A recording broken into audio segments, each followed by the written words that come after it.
Wah, mantap nih Saya Kak, kata. Lanjut aja Pak, lanjut. lanjut aja ya. Baiklah, kalau gitu kita masuk kepada retorika ya. Jadi di sini saya mendapatkan referensi retorika itu berasal dari bahasa Yunani, dari bahasa Latin, dan dari bahasa Inggris gitu ya. Jadi kalau dari bahasa Yunani itu retor, orator, teacher, retorika. Jadi artinya teknik membujuk rayuan secara persuasif untuk menghasilkan bujukan dengan melalui karakter pembicara, emosional, terus argumen. Ya. Ya.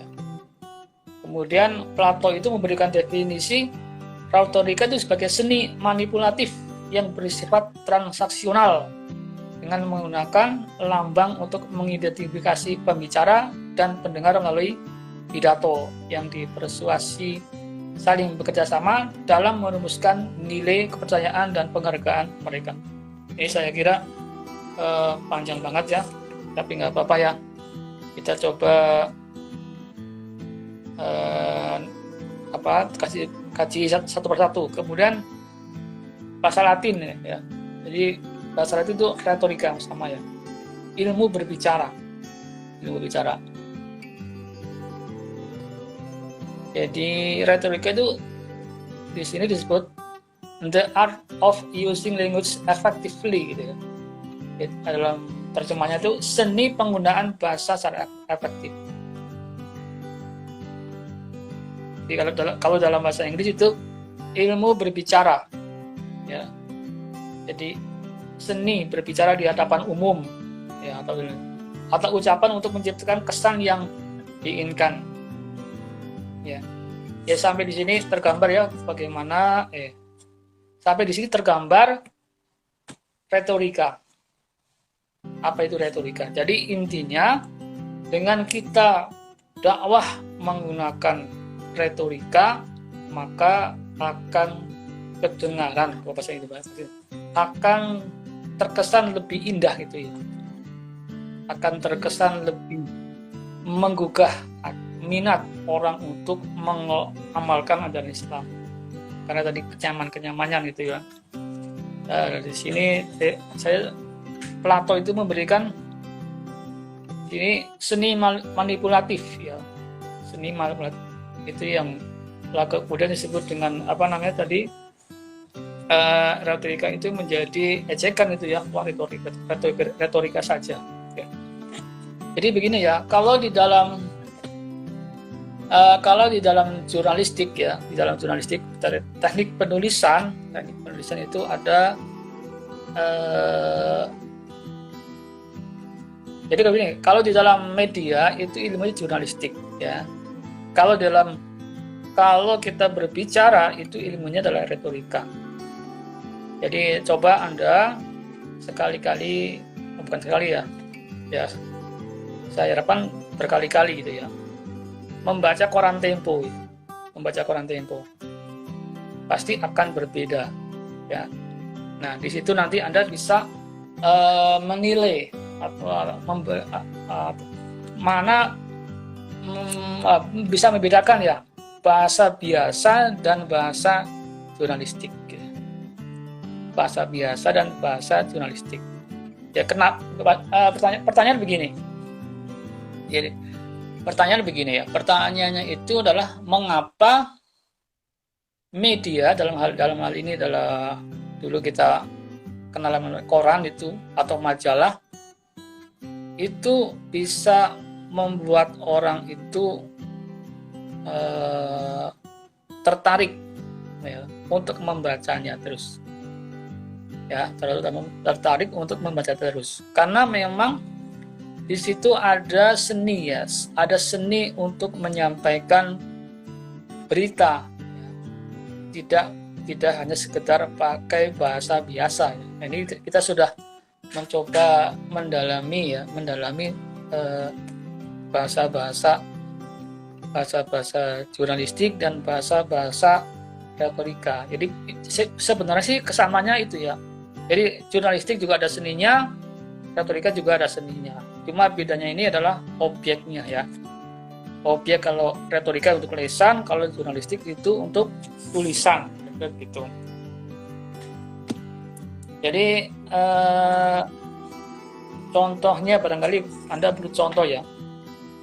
Iya, boleh Pak, dicontohin Pak. Jadi contohnya apa nih contohnya itu? Adalah bahasa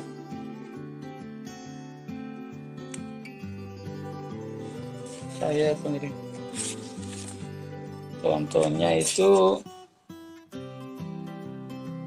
gini ya, contohnya itu begini, saya di sini sudah sebutkan contohnya ya. Kalau dalam jurnalistik itu biasa menggunakan bahasa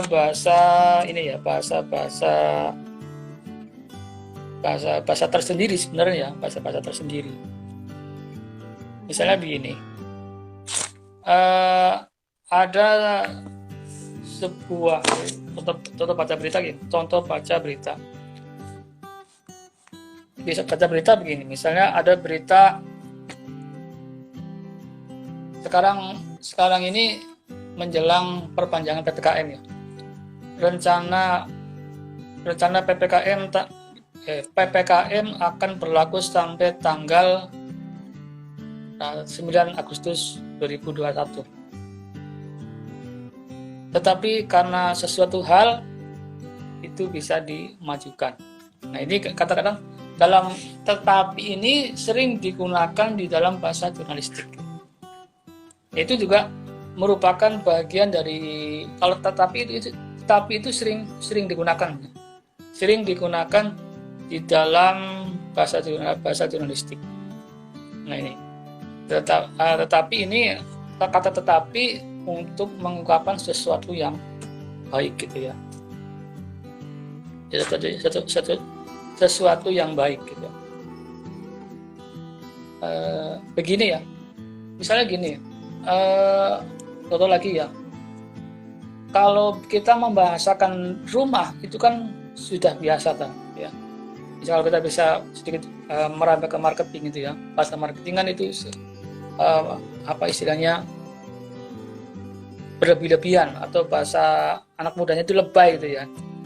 Tapi kalau kita bisa membahasakan perumahan dengan bahasa hunian, itu saya kira lebih indah menggunakan bahasa hunian gitu ya. Misalnya menyebut Allah itu dengan Robbi gitu ya, dengan Robbi atau dengan ilahi Robbi, itu ya akan terdengar lebih indah. Jadi itu yang dinamakan dengan seni ya. Jadi faktor penting di dalam retorika adalah pemilihan kata di sini ya. Pemilihan kata. Jadi pemilihan kata sehingga menjadi indah gitu kan. Kemudian gini ya, di dalam apa itu? Bahasa Indonesia itu juga ada strata bahasa kalau jadi tidak hanya maksud tingkatan bahasa ada. Jadi tidak hanya bahasa Jawa saja yang mengandung kromo inggil. Ada kromo inggil, tahu ya? Apa itu kromo inggil? Tahu nggak kromo inggil? Ada tahu nggak? Tahu nggak? Teman-teman di sini tahu? saja. Kromo inggil itu bahasa halus gitu ya. Bahasa halus ada bahasa kasar ya. Kalau misalnya begini, bahasa Jawanya, kromo halusnya, bahasa halusnya orang iya, inji, bahasa Jawa ya biasa ya, iya. iya gitu ya. Nji, iya. Nah, di dalam bahasa Indonesia itu sebenarnya juga ada. Nah, sebenarnya juga ada tingkatan bahasa gitu. Ada tingkatan bahasa. Misalnya beberapa waktu yang lalu itu ada berita gini, kelaparan di daerah tertentu. Kemudian dibahasa aluskan menjadi daerah ini mengalami gizi buruk. Nah, itu kan jadi lebih halus, gitu. Jadi halus gitu ya. Jadi itu saya kira contoh-contoh daripada bahasa itu. Intinya gini, dakwah menggunakan metode ceramah kata seperti itu ya, dengan menggunakan retorika itu akan menjadi lebih indah, ya, akan menjadi lebih indah. Jadi nanti misalnya sebagai salah satu pembelajarannya, coba Anda dengarkan ceramahnya Zainuddin Amsyad, ceramahnya Kiai Haji Zainuddin Amsyad itu.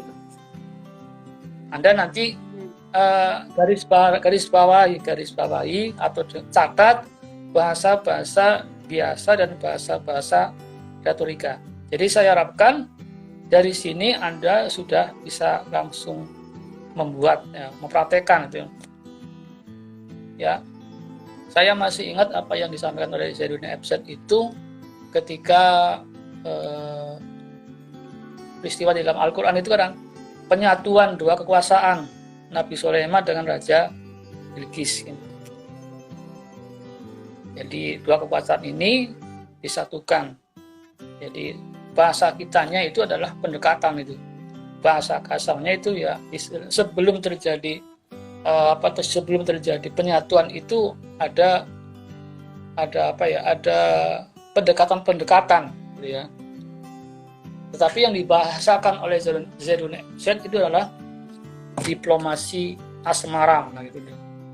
Saya kira jarang terdengar. Tapi dengan kata-kata seperti itu akan lebih kedengaran lebih indah.